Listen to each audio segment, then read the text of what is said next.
रेडमीले चाहिँ नेपालमा 15 सिरिजको मोबाइलहरू लन्च गरिसकेको छ र तपाईले मेरो हातमा देख्न सक्नुहुन्छ रेडमीको 15।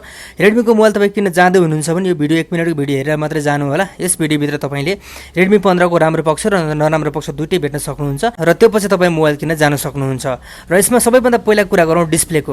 डिस्प्ले यसले 6.9 इन्चको डिस्प्ले दिन्छ। 144 हर्ज रिफ्रेश रेट भइसके पछाडि तपाईले गेम मजाले खेल्न सक्नुहुन्छ। र ब्राइटनेस भनेको यसको 700 निट्स भनेको छ। 700 निट्स भनेको राम्रै हो। नर्मली 500 निट्सको मात्रै दिइरा हुन्छ भने 700 निट्स भनेको दामी हुन्छ। यतिकोले तपाईले घाममा मजाले चलाउन सक्नुहुन्छ। र मेन कुरो गरौँ प्रोसेसरको। प्रोसेसर दिन्छ यसले क्वालकमको स्न्यापड्रागन प्रोसेसर दिन्छ र यसको 685 6 नानोमिटरको प्रोसेसर दिन्छ र अक्टा कोर प्रोसेसर रहेको छ यसमा चाहिँ। र यसमा इनबिल्ट जीपीयू पनि रहेको छ भने र स्टोरेज र भेरिएन्टको कुरो गर्नु पर्दाखेरि 6GB 128GB र 8GB 256GB दुईटा भेरिएन्टमा आउँछ। यसमा 4G र 5G त अभियसली हुने भइहाल्यो। र क्यामेराको कुरो गर्नु पर्दाखेरि यसले 50 मेगापिक्सलको मेन क्यामेरा दिएको छ भने सेकेन्डरी क्यामेरा चाहिँ यसले केही पनि बताएको छैन।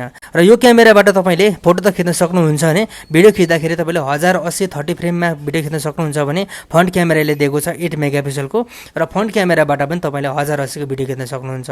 र यसको प्लस पोइन्टको कुरो गर्नु पर्दा यसमा 7000 mAh को ब्याट्री दिन्छ भने 7000 mAh को ब्याट्री चार्ज गर्नका लागि चाहिँ 33 वाटको फास्ट चार्जिङ दिन्छ भने यसले 18 वाटको रिभर्स चार्जिङ पनि सपोर्ट गर्छ।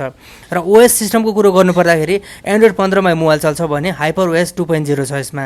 तपाईले यसमा सुरक्षाको लागि चाहिँ फिंगरप्रिन्ट साइडमा पाउन सक्नुहुन्छ भने फेस अनलक पनि रहेको छ। र नेटवर्कको कुरो गर्नु पर्दाखेरि तपाईले 4G सपोर्ट गर्ने मोबाइल पाउन सक्नुहुन्छ भने तपाईले 5G भेरिएन्ट पनि अभियसली लिन सक्नु भइहाल्यो भयो। यसमा वाइफाई डुअल ब्यान्ड चल्छ भने ब्लुटुथ 5.0 चल्छ।